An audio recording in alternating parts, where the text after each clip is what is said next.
रफीक मियाँ और मोहम्मद याकूब के नागपुर को जा रहा हूँ, जिन्होंने अंग्रेज़ों के खिलाफ क्विट इंडिया के मूवमेंट में अपनी जान की अजीम कुर्बानी को पेश की। मैंने उनसे कहा कि मैं याकूब हसन सेठ के नागपुर को जा रहा हूँ, जिन्होंने मुस्लिम लीग को छोड़कर टू नेशन थियरी की मजम्मत की थी। मैंने आखिर में उनसे कहा कि मैं उस नागपुर को जा रहा हूँ जो बाबा साहेब अम्बेडकर की दीक्षा भूमि है, जहां पर उन्होंने हजारों की तादाद में अपने साथियों के साथ हिंदुइज्म को छोड़कर बौद्ध मजहब को इख्तियार किया। तो अल्हम्दुलिल्लाह अल्लाह सुब्हानहू व तआला का करम और फजल है, उसने तौफीक दी कि मैं आपके दरमियान में खड़े होकर, और वो भी एक अल्लाह के वली के आस्ताने के साए में खड़े होकर आपसे कुछ बात करने की अल्लाह ने मुझे तौफीक दी। मेरे अजीज दोस्तों और बुजुर्गों, अभी आपने मुझसे कबल मजलिस इत्तेहादुल मुस्लिमीन के तर्जुमान से तफसीली गुफ्तगू उनकी सुनी। मजलिस के जिम्मेदारों ने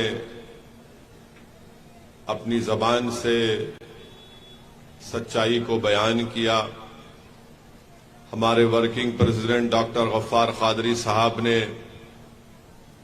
उन तमाम अहम चीजों को आपके सामने रखा। मैं सिर्फ आपके दरमियान में इसलिए खड़ा हूं कि आपको ये बताने के लिए कि अभी आपके सामने शकील पटेल साहब ने और डॉक्टर गफ्फार कादरी साहब ने इस बात को रखा कि नागपुर शहर में कई स्लम इलाकों को, झोपड़पट्टियों को यहां की एडमिनिस्ट्रेशन ने, यहां की सरकार ने उनको रेगुलाइज किया और उनको हक मिल्कियत उनको अता की गई, उनको दी गई। मगर अफसोस इस बात का है कि जहां पर मुसलमान आबाद हैं, वहां पर उनको वो मिल्कियत का कागज उनको नहीं दिया जाता है। अब लोग कहेंगे, जो खास मेरे मुखालिफीन हैं, जिनको लगता है कि असदुद्दीन ओवैसी जब कभी तकरीर करता है, भाषण देता है, तो वो भड़काऊ भाषण देता है। मुझे उसकी कोई फिक्र नहीं है, क्योंकि जब मैं तकरीर करता हूं तो अल्लाह से यही दुआ करता हूं कि रब्बे करीम तो मुझसे, मेरी जबान से सच्चाई को बयान करने की तौफीक अता फरमा। मैं हमेशा अल्लाह से ये दुआ करता हूं कि अल्लाह, मैं जालिमों के डर से अपनी जबान को बंद ना कर लूं, बल्कि सच्चाई को बयान करूं। और सच्चाई आप मुझसे बेहतर जानते हैं कि सावित्री भाई फूले जो झोपड़पट्टी है, वहां पर सर्टिफिकेट दे दिया गया लीज का। सोनिया गांधी के नाम से जो झोपड़पट्टी है, वहां पर इंसाफ कर दिया गया। नंदनवन झोपड़पट्टी है, वहां पर आपने कर दिया। अब ताजाबाद का जब नाम आता है तो इनके पेट में दर्द शुरू हो जाता है और लीज का कागज नहीं देंगे। क्यों नहीं देंगे? क्योंकि बड़ी तादाद में यहां पर मुसलमान बसते हैं। फिर 50 साल से धोबी नगर है, झोपड़पट्टी है, वहां पर नहीं करेंगे। माजरी का इलाका है, वहां पर नहीं करेंगे। ताजनगर है, वहां पर नहीं देंगे। बंजारा बस्ती है, वहां पर नहीं देंगे। तो फिर ये आखिर ये तासुब क्यों, ये भेदभाव क्यों? अगर देना है तो सबको दो। जब गरीब की गरीबी को बुनियाद बनाकर उसको इंसाफ करना चाहते हैं, तो फिर आप भेदभाव क्यों कर रहे हैं? भेदभाव तो आप कर रहे हैं कि आपको सत्ता में आप बैठकर आपकी आंखें कमजोर हो जाती हैं जब नाम मुसलमान का आता है। ये इनकी तासुबियत है, ये इनकी नफरत है। और फिर आप देखते हैं कि नागपुर में 2 डेवलपमेंट अथॉरिटी है, एक महानगर पालिका है और दूसरा नागपुर इंप्रूवमेंट ट्रस्ट है। एनआईटी तो डेवलपमेंट के नाम पर पैसे ले लेती है कि यहां पर रोड बनाएंगे, सूरेज लाइन बनाएंगे, पानी की लाइन बनाएंगे, मगर जहां पर मुसलमान और दलित लोगों की आबादी है वहां पर डेवलपमेंट नहीं किया जाता, पीने का पानी साफ नहीं आता। फिर ये भेदभाव क्यों? जब आप डेवलपमेंट के नाम पर टैक्स कलेक्ट कर रहे हैं तो आप सबको सहूलतें फराहम करिए, और जब नहीं करते और हम बयान करते हैं, हमारे जिम्मेदार मजलिस के इसकी आवाज उठाते हैं, तो इनको लगता है कि ये कौन है जो हमको ललकार रहे हैं। हम उनको बताना चाह रहे हैं कि आपको नहीं बल्कि पूरे सिस्टम को हम ललकारते हैं। हम नाइंसाफी के खिलाफ आवाज बुलंद करते आए और आवाज बुलंद करते रहेंगे।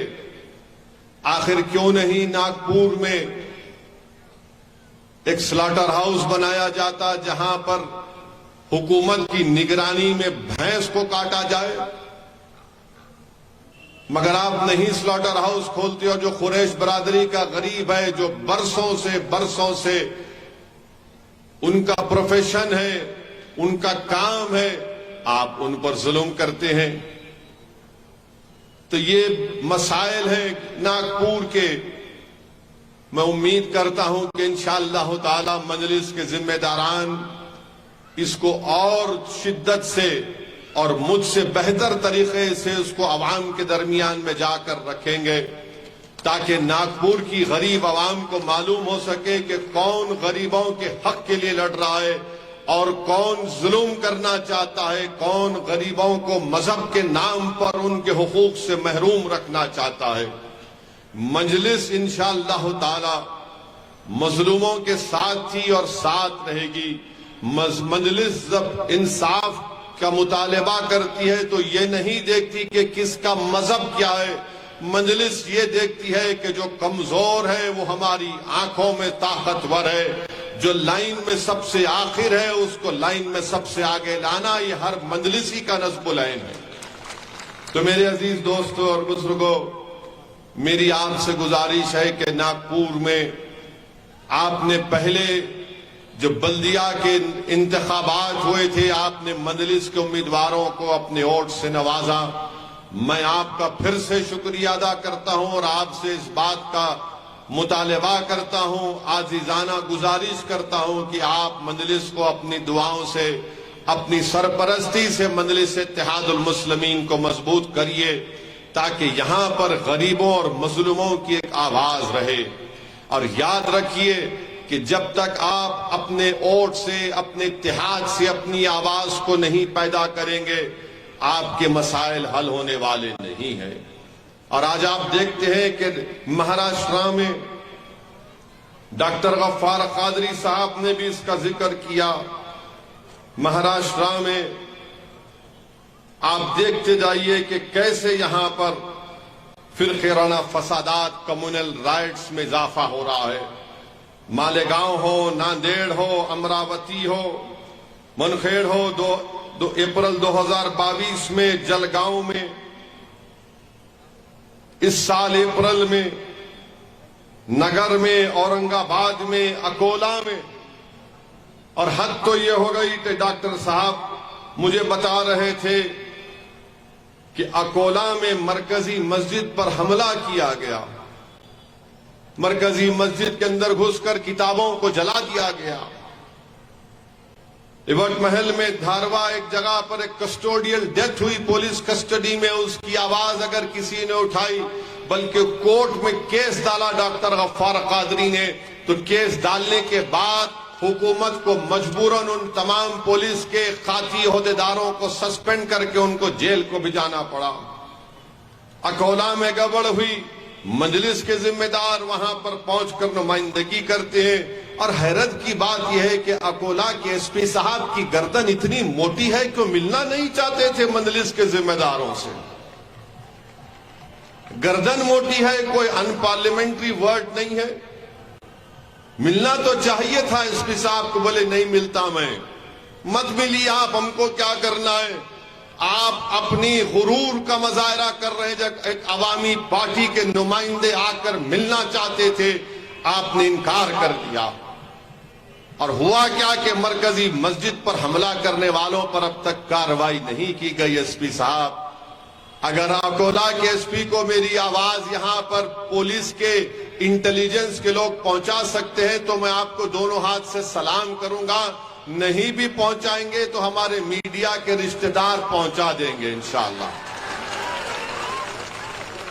मिलने को तैयार नहीं है। नहीं, डीवाईएसपी से मिल लो, ठीक है, डीवाईएसपी से मिल लेंगे। डीवाईएसपी से भी नहीं मिलेंगे तो हम क्या करेंगे? हम अल्लाह के बारगाह में हाथ उठाकर दुआ करेंगे। और याद रखो, हमारे ये हाथ जो है ना, ये हमारे हथियार हैं। ये हथियार इसलिए नहीं है क्योंकि हम कुछ और इस्तेमाल करते, हथियार इसलिए है कि रसूलुल्लाह सल्लल्लाहु अलैहि वसल्लम की सुन्नत है कि मोमिन के हाथ उसके हथियार हैं, जो अल्लाह की बारगाह में हाथ उठाकर अपनी बेबसी का अल्लाह के सामने तस्करा करता है कि रब्बे कायनात, इस सरजमीन पर मुझे इसलिए सताया जा रहा है कि हम तेरे हबीब मोहम्मद मुस्तफा सल्लल्लाहु अलैहि वसल्लम के मानने वाले हैं, हम तेरी तौहीद का इकरार करने वाले हैं, हम पर जुल्म किया जा रहा है, अल्लाह हम पर रहम फरमा, हमारी मदद फरमा। तो ये हमारे हथियार हैं। तो मेरे अजीज दोस्तों और बुजुर्गों, औरंगाबाद में भी शरपसंदों ने गड़बड़ करने की कोशिश की। स्क्रिप्ट तैयार हो गया था कि औरंगाबाद में हिंदू और मुसलमानों में एक फसाद बर्पा कर दिया जाए, मगर जिसने ये स्टोरी स्क्रिप्ट लिखी उसने किसी और को हीरो बनाना चाहता था, मगर गलती से इम्तियाज जलील पूरी स्क्रिप्ट को फाड़कर वहां पर सुपरस्टार बन गया।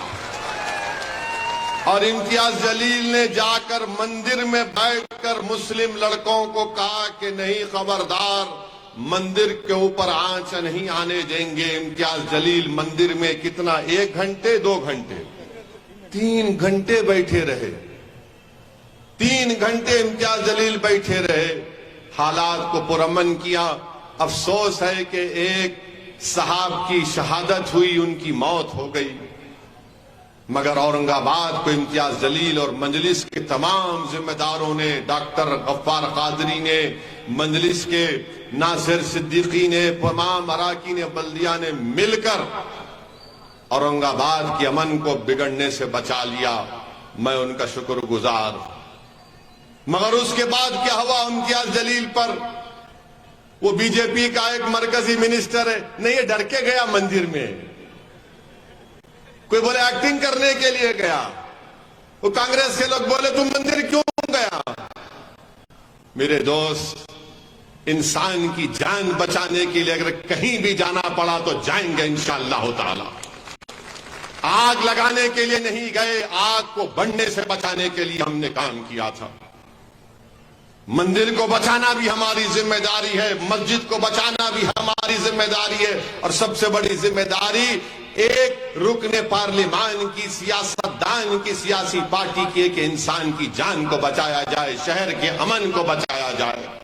वो काम औरंगाबाद में किया, मगर अफसोस कि अकोला में ऐसा हुआ। मुख्तलिफ मुकामात पर फसादात हो रहे हैं महाराष्ट्र में। ये फिक्र का लम्हा है, जो हुकूमत है उनको सोचना चाहिए कि क्यों हो रहा है। शिंदे और फडणवीस की ये जो जोड़ी है, इनको सोचना चाहिए कि ये क्यों हो रहा है। और अफसोस मुझे इस बात का होता है कि महाराष्ट्र में 50 ऐसे जलसे हुए, 50 ऐसे जलसे हुए, मगर आज के जलसे की रिपोर्टिंग आप कल से देखेंगे, कितना बड़ा चढ़ाकर लोग पेश करेंगे हमारे भाषण को। 50 ऐसे महाराष्ट्र में जलसे हुए, बल्कि जलसे नहीं थे, वो कम्युनल रैलीज थे। और उन जलसों का उन्वान क्या था कि हिंदू जन आक्रोश मोर्चा। ये पूरे के पूरे आरएसएस के इशारे पर ये तमाम 50 ये कम्युनल रैलीज महाराष्ट्र में हुए, जिसके जलसों में सिर्फ और सिर्फ किसी एक समुदाय के खिलाफ अगर जहर उगला गया तो मुसलमानों के खिलाफ, जिसका जिक्र सुप्रीम कोर्ट में भी हुआ हालिया दिनों में। केस तो बुक हुआ, पुलिस ने एफआईआर रजिस्टर किया, मगर उनको गिरफ्तार नहीं किया। हम पूछना चाहते हैं उन लोगों से जिन्होंने ये जन आक्रोश मोर्चा निकाला, अरे भैया गुस्सा किस बात का है आपको? गुस्सा किस बात का है आपको? शिंदे मुख्यमंत्री बन गए हिंदुत्व के नाम पर। मोदी ने कहा कि मैं हिंदू राष्ट्रवादी हूं तो मैं प्रधानमंत्री हूं, तो आपको आक्रोश किस बात का है? मुख्यमंत्री आपका, डिप्टी चीफ मिनिस्टर आपका, होम मिनिस्टर आपका, सत्ता आपकी, मुंबई में महाराष्ट्र में सरकार आपकी, दिल्ली में 9 साल से सरकार आपकी, फिर से आक्रोश कैसा आपका? जन आक्रोश मोर्चा। तो मालूम हुआ कि मकसद एक ही था कि मुसलमानों को बदनाम करो, मुसलमानों का खौफ पैदा करो, मुसलमानों से नफरत पैदा करो, ताकि 2024 का जब पार्लियामेंट का इलेक्शन आ जाए तो हमारी रोटी उस पर सेक कर खा जाए उसको। कौन सा जन आक्रोश है आपको बताइए आप मेरे अजीज दोस्तों और बुजुर्गों। महाराष्ट्र में शिंदे की सरकार और फडणवीस की सरकार और उस 50 कम्युनल रैलीज में लव जिहाद पे बात हो रही है। अरे कोई शादी किससे करेगा? आप कहीं को बीच में डंडी मार रहे। कानून के मुताबिक 18 साल 21 साल मुझे पसंद नहीं होगा, ठीक है मुझे नहीं पसंद होगा, मगर मैं कैसे रोकूंगा उसको? नहीं, हम 50 हिंदू जन आक्रोश मोर्चा के जरिए गालियां देंगे। अरे भाई आप लव जिहाद कहां है? लव में जिहाद का होता है प्यारे, लव में लव ही होता है। ये मोहब्बत से नफरत करने वाले आप कब से पैदा हो गए? ठीक है आप शादी नहीं करते मत करिए, मगर अगर कोई मोहब्बत कर रहा है तो कम से कम कबाब में हड्डी तो मत बनिए। नहीं, लव जिहाद हो रहा है। कहां हो रहा है? तुम्हारा मुख्यमंत्री है, बोलो उसको लाओ, डेटा लाके बताओ, 2 डेटा लाके बताओ कितना लव जिहाद हुआ है।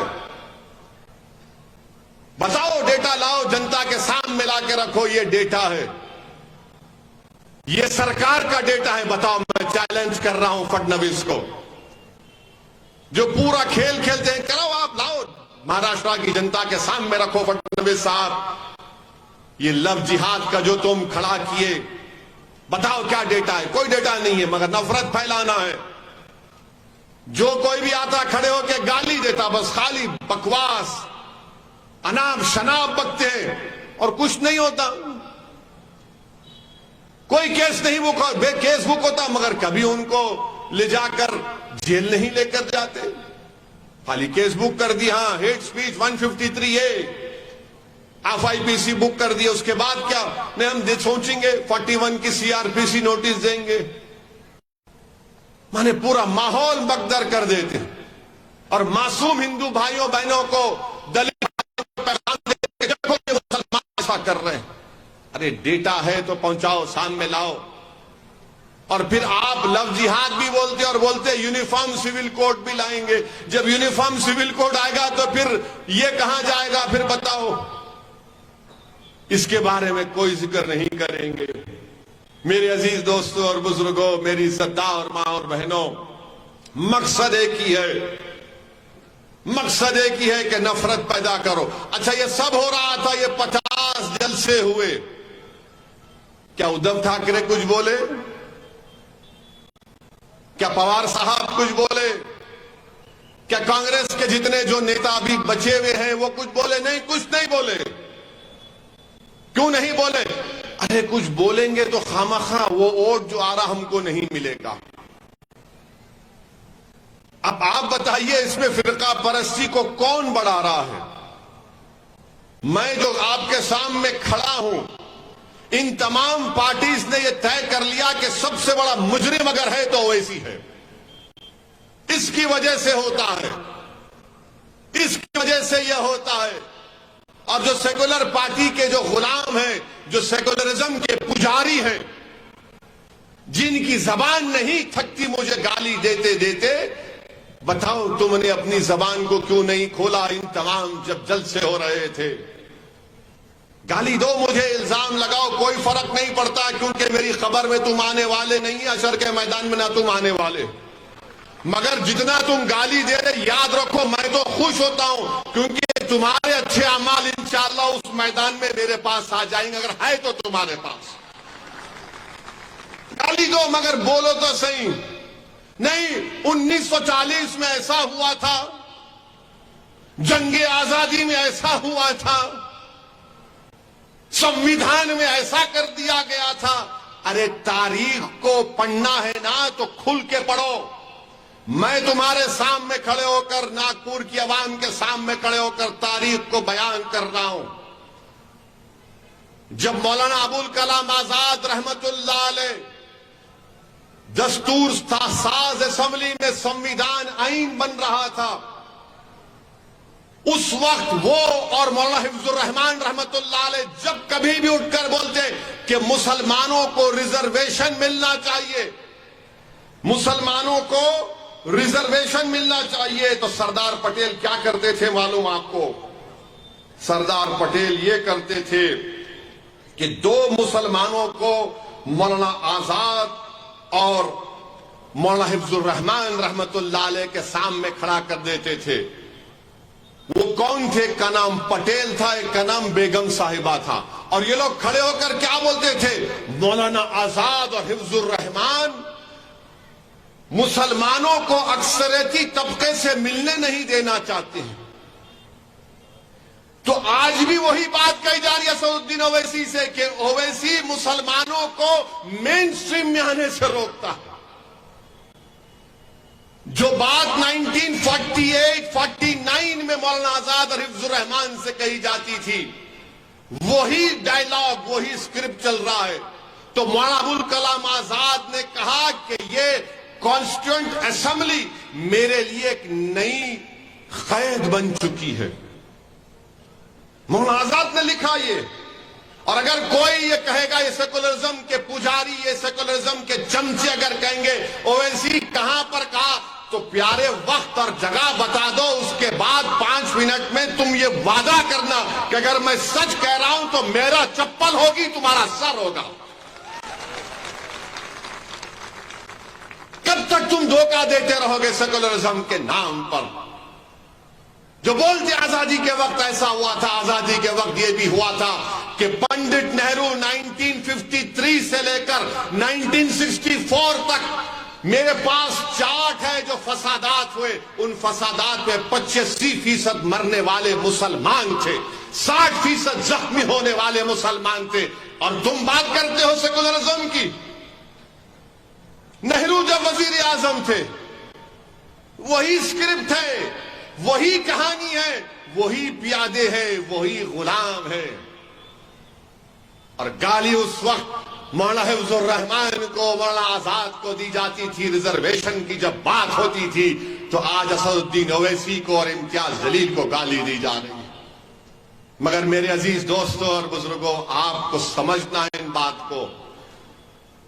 मैं संविधान में, आईन में जो सेकुलरिज्म लिखा गया उसके खिलाफ कभी था ना रहूंगा। मैं हमेशा सियासी सेकुलरिज्म के खिलाफ हूं। इसको इस्तेमाल किया गया है मुसलमानों को कमजोर बनाने के लिए, इसको इस्तेमाल किया गया है मुसलमानों को बेघर बनाने के लिए, इसको इस्तेमाल किया गया है मुसलमानों को फसादात के बाद जेलों में डालने के लिए, इसको इस्तेमाल किया गया है कि मुसलमानों को टेररिज्म के कानून में डालकर उन नौजवानों की जवानी को बर्बाद करने के लिए, इसको इस्तेमाल किया गया है कि हमको ताकतवर नहीं कमजोर बनाने के लिए, इसको इस्तेमाल किया जा रहा है ताकि हमारी सियासी क़यादत ना उभरे। इन सबको एक बात की तकलीफ है कि सबकी लीडरशिप हो सकती है, मराठाओं की हो सकती है, कोई बात नहीं। मराठाओं की लीडरशिप हो सकती है, कोई बात नहीं। बैकवर्ड क्लास की हो सकती है, कोई बात नहीं, मगर किसी की नहीं हो सकती तो दलित और मुसलमान और आदिवासी की पॉलिटिकल लीडरशिप नहीं हो सकती। सबका लीडर हो सकता है मगर मुसलमानों का कोई लीडर नहीं हो सकता। और मैं कह रहा हूं कि मैं लीडर नहीं बनना चाहता हूं।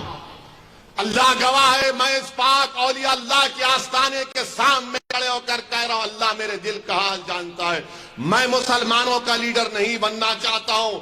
मेरी जिंदगी अल्लाह जब तक मुझे जिंदा रखेगा, मेरी कैन ख्वाहिश है कि तुम लीडर बनो, तुम कायद बनो, तुम सिपह सालार बनो। आपको लीडर बनना है। जब तक हम बैठकर अपने मुकद्दर के फैसले हम नहीं करेंगे, हमारे मसाइल हल होने वाले नहीं हैं। हम बैठकर कैसे अपने मुकद्दर के फैसले तय करेंगे? जब आपका नेता होगा, नागपुर की बल्दिया में आपका नेता होगा, महाराष्ट्र की विधानसभा में 2 से ज्यादा आपके एमएलएज होंगे, महाराष्ट्र में 1 इम्तियाज से ज्यादा और एमपी आपके जीत कर आएंगे। जब आपकी लीडरशिप होगी, यही तो लड़ाई मजलिस की है। मैं तुमसे ये नहीं कह रहा हूं कि तुम मुझे नागपुर के आसमानों पर जो 1-2 तारे नजर आ रहे हो तोड़ के लाके दो। मैं तुमसे सिर्फ इस बात की भीख मांग रहा हूं कि अगर मेरी बात में सच्चाई है तो मेरा साथ दो, मेरा साथ दो। मेरे लिए नहीं, अपने आने वाली नस्लों के लिए, अपने आने वाले मुस्तकबिल के लिए, ताकि तुम बैठकर अपने मुकद्दर के फैसले तय कर सको। आप बताइए मेरे अजीज दोस्तों और बुजुर्गों, गवर्नमेंट ऑफ इंडिया ने,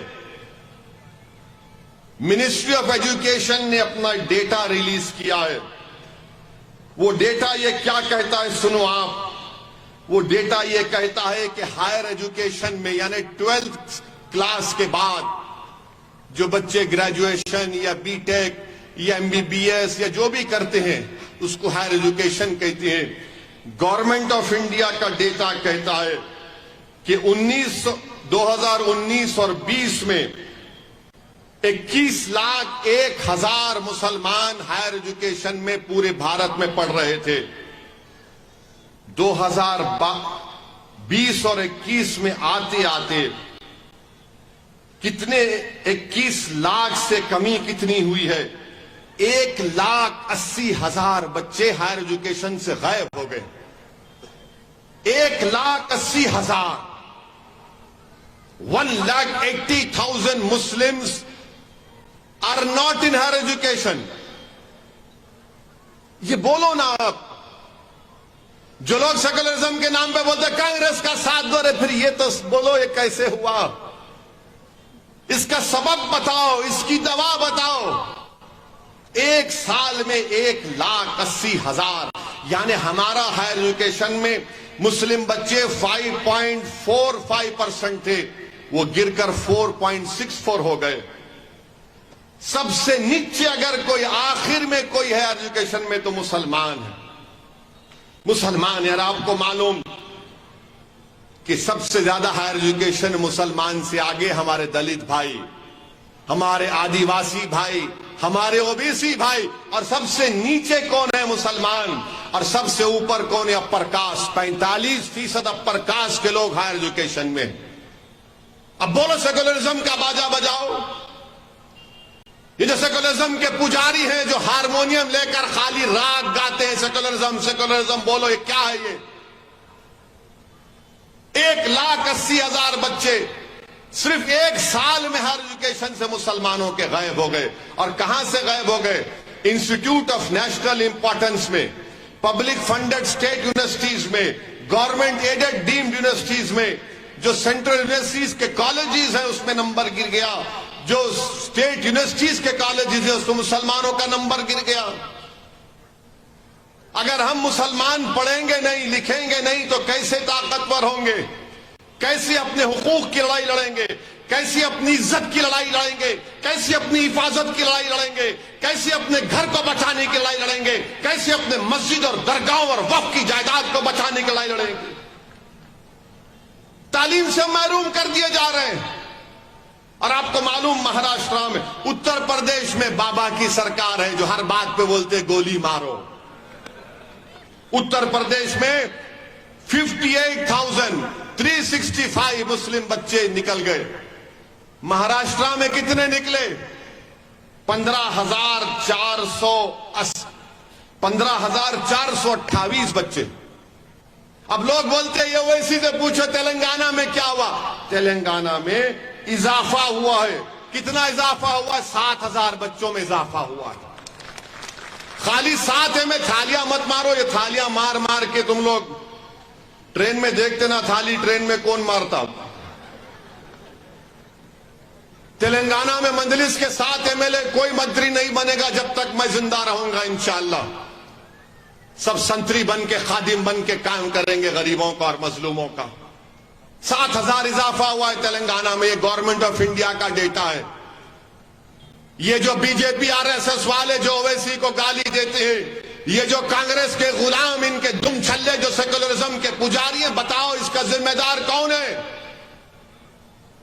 तुम सेकुलरिज्म अरे कहां का सेकुलरिज्म है? मुझे बताओ कहे का सेकुलरिज्म है? क्यों नहीं मुसलमान तालीम हासिल करते? अब यहां से कोई बैठेगा बीजेपी कांग्रेस वाला, बोलेगा ए पढ़ते नहीं ना मुसलमान, इनको पढ़ने का शौक ही नहीं है, इनको खाली कारखाना होना, पंचर की दुकान होना, मैकेनिक होना, उन्हें ड्राइवर चलाना, फ्रूट का कारोबार करना। अरे जालिमो, तुम झूठ पे झूठ बोल रहे हो। मुसलमान इसलिए नहीं पढ़ा सकता अपनी औलाद को क्योंकि तुम्हारी सरकार हमको पढ़ाना नहीं चाहती, हमारे बच्चों को। तुम स्कॉलरशिप का इंतजाम करो, देखो कितने बच्चे पढ़ते हैं। आप बोलेंगे कहां से बोल रहे हैं तुम? तेलंगाना में मुस्लिम बच्चे और बच्चियां गवर्नमेंट की मजलिस की नुमाइंदगी पर तेलंगाना में 65,000 के करीब मुस्लिम बच्चे और बच्चियां 6ठी जमात से 12वीं जमात तक गवर्नमेंट के रेजिडेंशियल स्कूल में पढ़ती हैं। फ्री में तालीम बेहतरीन, उसमें एडमिशन के लिए एंट्रेंस इतना पड़ता, मजलिस नुमाइंदगी करी तो हायर एजुकेशन में जाते। पैसे नहीं है, नौकरियां नहीं मिलती तो मुसलमान बोलता अरे भाई पढ़ लिया तो भी नौकरी मिली गई की है। और तीसरा ये वजह कि जो देखता है कि पूरे मुल्क में उसको कभी गाय के नाम पर मारा जा रहा, कभी गोश्त के नाम पर मारा जा रहा, कभी दाढ़ी के नाम पर मारा जा रहा, कभी पिक्चर के नाम पर मारा जा रहा है। एक डर का माहौल पैदा कर दिया हुकूमत करने वालों ने। और जो ये अपोजिशन में बैठे, अब जब इलेक्शन आएगा तो बोलेंगे बाबा सेकुलरिज्म के नाम पे भीख दे दे, ये बाबा ओवैसी को मत दे, वो वोट काटने वाला है। याद होगा ना आपको जब नागपुर के इलेक्शन में मैं आया था, उस वक्त यही कांग्रेस और राष्ट्रवादी के लोगों ने कहा था कि ओवैसी को वोट मत दो, शिवसेना को और बीजेपी को रोकना है, उद्धव ठाकरे को और फडणवीस को रोकना है, ओवैसी को वोट मत दो। मगर आप जज्बाती थे। आज भी आपके दिल में होगा जज्बात, बोले बात तो सही है भाई, ओवैसी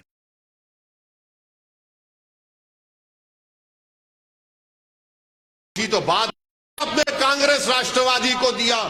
उसके बाद क्या हुआ? जिसको डरा कर वोट आपसे लिया, अचानक महाराष्ट्र में आपने देखा कि शादी 2 के दरमियान में होती थी, अब 3 के दरमियान में शादी हो गई। उद्धव ठाकरे, पवार और कांग्रेस के कौन, अभी तो नेता कौन नहीं मार, हाँ नहीं वो कोई भी है, तीनों मिलके निकाह कर लिए। 2 का निकाह होता था, 3 का हो गया। इसमें दूल्हा कौन दुल्हन कौन आप पूछ लो, मेरे को नहीं मालूम। अच्छा, उससे पहले सुबह 5 बजे फडणवीस और पवार साहब के भतीजे अचानक निकाह कर लिए। फिर चंद घंटों के बाद या खुला हुआ या तलाक हुआ, नहीं मालूम। मगर गाली हमको देते नहीं, इन्हें ये दाढ़ी वाला, ये शेरवानी परेशानी है। मेरे अजीज दोस्तों और बुजुर्गों, कब तक आप इसी तरह वोट डालते रहेंगे? आपका इख्तियार है, आप जिसको चाहे दे ना दे, आपका इख्तियार है। मगर कभी तो सोचो, मैंने तुम्हारे सामने मौलाना अबुल कलाम आजाद को कोट किया कि मौलाना आजाद ने कहा था 49 में मौलाना आजाद ने कहा था कि ये मेरे लिए एक नई जेल बन चुकी है।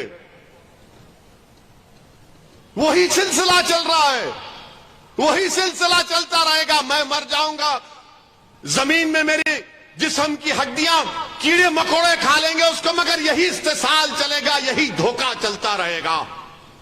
जिस दिन आप एक बार मुत्तहिद होकर, बेखौफ होकर अपने वोट का इस्तेमाल करेंगे, जैसा कि औरंगाबाद की आवाम को मैं सलाम करता हूं, लाख कोशिश कर लिए मगर औरंगाबाद के हिंदू, मुसलमान, दलितों ने कहा कि अब की बार इम्तियाज, और दोबारा इम्तियाज उन्होंने फैसला ले भी लिया।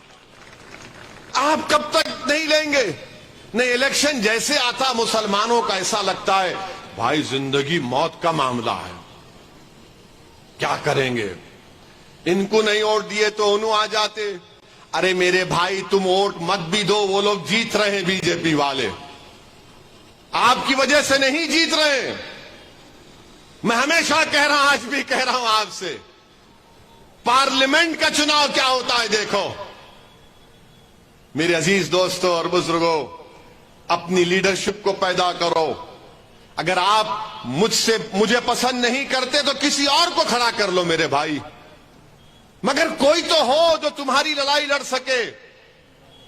अरे महाराष्ट्र की सियासत में किसानों के नेता हैं, दलितों के नेता है, आदिवासियों के नेता है, मराठों के नेता है, बैकवर्ड क्लास के बरादरियों के नेता है। तुम्हारा कौन है नेता बताओ? अरे जो चुनाव आने के बाद जो लोग मसाजिद से ऐलान करते हैं कि सेकुलरिज्म के नाम पर वोट दो, अरे आप खुद लीडर बन जाइए ना, चुनाव लड़िए आप, मैं आपके लिए काम करने को तैयार हूं। मगर ये कब तक ऐलान करके आप अपना नुकसान कर रहे हैं? नई पार्लियामेंट की बिल्डिंग बना दिए मोदी जी, अब नई पार्लियामेंट बनेगी, उसमें जाएंगे। नई बिल्डिंग तो बन गई, जरूरत भी थी नई बिल्डिंग की, मगर उसमें कौन तुम्हारी आवाज को उठाएगा? कब तक तुम मुझे मेरी तरफ देखोगे, इम्तियाज जलील की तरफ देखोगे? अरे हम इंसान है भाई, हम कभी ना कभी ये चिराग गुल हो जाएगा, हम दुनिया से चले जाएंगे।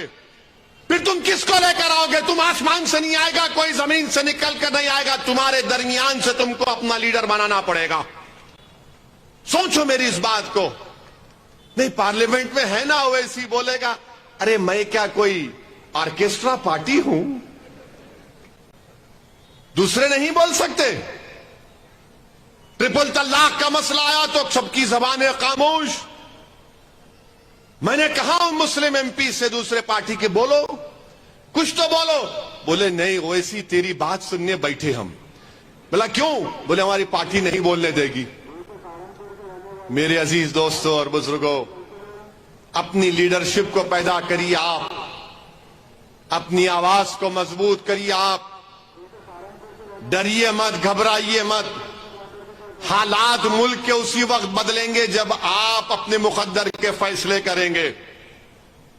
लोग जो मुझ पर इल्जाम लगाते, मैं तुमको पूछ रहा हूं, आरएसएस के हेडक्वार्टर पर जाकर मोहन भगवत से मुलाकात करके कोई सेकुलरिज्म की बात करेगा? पूछो, जवाब दो मेरे सवाल का। मोहन भगवत से जाकर मिलते हैं और फिर बोलते हैं सेकुलरिज्म की बात और ओवैसी वोट काटने वाला है। अरे मैं तो आरएसएस की आइडियोलॉजी का सख्त मुखालिफत रहा हूं और रहूंगा इंशाअल्लाह ताला, बल्कि मेरी पूरी नस्ल सुबह कयामत तक आरएसएस के खिलाफ रहेगी। मगर जो लोग हेडक्वार्टर पर जाकर आरएसएस के चीफ से मिलते हैं, आप किस जबान से कह रहे हैं कि सेकुलर पार्टियों का साथ दो? किस जबान से कह रहे हैं आप बताओ? कौन सा हक आपको हासिल है? मगर आप तबलीग करते हैं इस बात की। मेरे अजीज दोस्तों और बुजुर्गों, आपको यह सोचना चाहिए कि मुल्क के हालात क्या हैं, किस रास्ते पर वतन अजीज को लेकर ये लोग लेकर जा रहे हैं। हद तो ये हो गई मेरे अजीज दोस्तों और बुजुर्गों कि जुल्म हो रहा है। और जो कांग्रेस के पुजारी हैं वो बोलते नहीं, देखो कांग्रेस की सरकार है, राजस्थान में जुनैद और नसीर को जिंदा जला दिया गया। जुनैद और नसीर को जिंदा जला दिया गया। कांग्रेस की हुकूमत थी। सबसे पहले उनके घर को जाने वाले का नाम असदुद्दीन ओवैसी था। मैं गया, वहां पर जाकर मिला। वहां के मुख्यमंत्री 15 दिन के बाद जुनैद और नसीर के घर को गए। एस ग्रेशिया कितना दिए? 15 लाख। कन्हैया को मारने वालों के कंडेम करते हैं, मजम्मत करते हैं। कन्हैया के परिवार को 50 लाख और जुनैद और नसीर के परिवार को 15 लाख देते हैं। यह कांग्रेस की हुकूमत है। हाजी हज को जा रहे हैं, हाजियों की बस पर पत्थर फेंककर हाजियों को जख्मी कर दिया गया। कांग्रेस की सरकार है। और बोलते नहीं ओवैसी वोट काटने वाला है। अरे उत्तर प्रदेश के लोकल बॉडी के इलेक्शन हुए। मैं मेरठ की सरजमीन की आवाम को नागपुर की सरजमीन से सलाम करता हूं। मजलिस के मेयर के कैंडिडेट को 1,28,000 वोट मिले और हमारे 11 कॉरपोरेटर मेरठ में कामयाब हुए। 11 कॉरपोरेटर हमारे कामयाब हुए। संभल में मजलिस का चेयरमैन, कांट में मजलिस का चेयरमैन, 100 से ज्यादा कॉरपोरेटर उत्तर प्रदेश पर मजलिस के कामयाब हुए। क्यों हुए? क्योंकि उत्तर प्रदेश की चुनाव में मैं उत्तर प्रदेश के मुसलमानों से पुकार कर कह रहा था कि तुम बीजेपी को नहीं हरा पाओगे, तुम अखिलेश को वोट दे रहे हो, मत दो, मजलिस को दो। अपने 2-3 नेता को पैदा कर लो जो तुम्हारी आवाज को उत्तर प्रदेश की विधानसभा में, असेंबली में उठाएंगे। मगर सबने कहा ओवैसी साहब मजबूरी है। मैंने कहा इतनी मजबूरी तो नहीं है कि तुम अपनों को छोड़कर दूसरों को वोट दोगे। दो, तुम्हारा इख्तियार है, मगर तुम्हारा नुकसान होगा, तुम नहीं रोक पाओगे। अब उत्तर प्रदेश की आवाम में एक तब्दीली आ रही है इंशाअल्लाह। उनको बात समझ में आ रही कि जो दीवाना पुकार कर कह रहा था, जिसकी गाड़ी पर 6-6 गोलियां बरसाई गई, उसके बाद भी हमारे दरमियान में खड़ा था। आज उत्तर प्रदेश की आवाम तब्दीली पैदा कर रही है। वो तब्दीली आपको पैदा करना है। मेरी गाड़ी पर 6 गोलियां चलाई गई। अल्हम्दुलिल्लाह अल्लाह ने नबी करीम सल्लल्लाहु अलैहि वसल्लम के सदक़े में मुझे बचा लिया। आपकी दुआएं थीं। मैंने मौत को करीब से देखा, मगर अल्हम्दुलिल्लाह अल्लाह ने मेरे दिल में खौफ को पैदा होने नहीं दिया। मैं दूसरे दिन से दोबारा उत्तर प्रदेश में गया और वोट के लिए अपील करता रहा, क्योंकि मुझे मालूम कि एक ना एक दिन मुझे जाना है। कम से कम जब जाऊंगा तो यह तो तिश्नगी नहीं रहेगी कि मैं इनसे डर कर गया या इनके सामने झुक कर गया या मैं आरएसएस के दफ्तर पर जाकर मिलकर आया।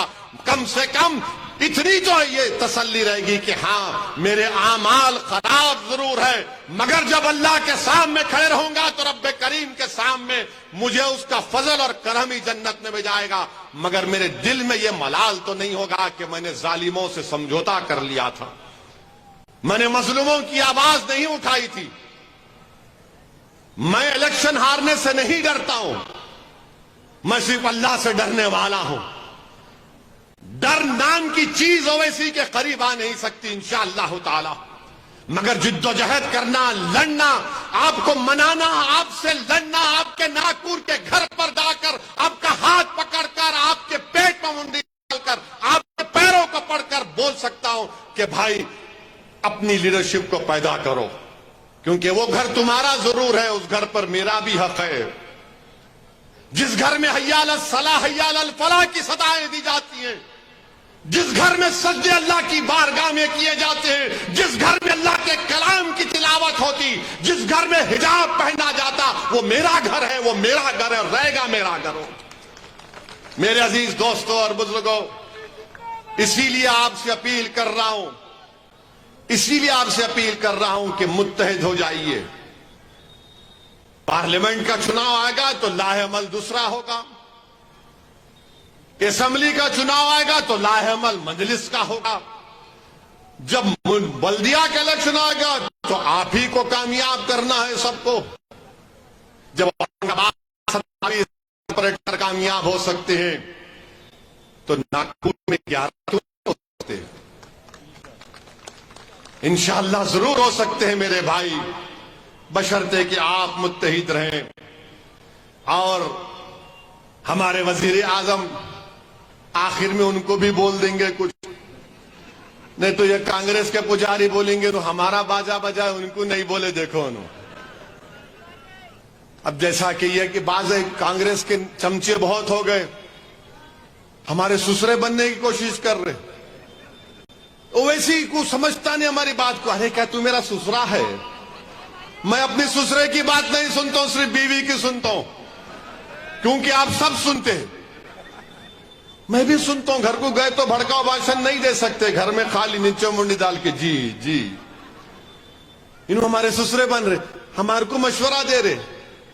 अरे तुम हारमोनियम लेके बैठ जाओ, तुम मुझे मशवरा देने की जरूरत नहीं है। मुझे ये बताओ मोदी को कामयाब किसने किया? अरे मोदी की हुकूमत में सबसे ज्यादा नुकसान अगर किसी को हुआ तो अल्पसंख्यक समाज को हुआ। 9 साल में दलितों को नुकसान हुआ है। किसको लव जिहाद के नाम पर मारा और पीटा जाता है? किसको तब्दीली मजहब के नाम पर पीटा जाता है? किसको गोश्त के नाम पर मारा जाता है? किसको सिटीजनशिप छीनने के लिए CAA का कानून कौन बनाता है? कौन बनाता है बताओ मेरे भाई? सबसे ज्यादा तो यही हो रहा है।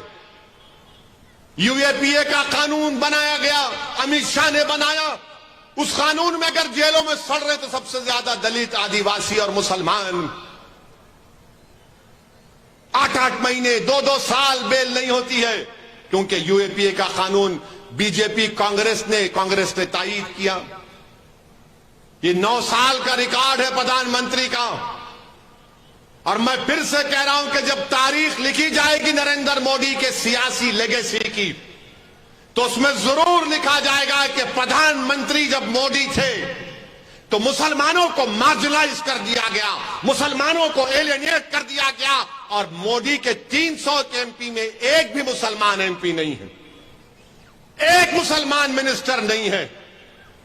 हिजाब के खिलाफ कानून बनाती है बीजेपी जब मोदी वजीर आजम होते हैं।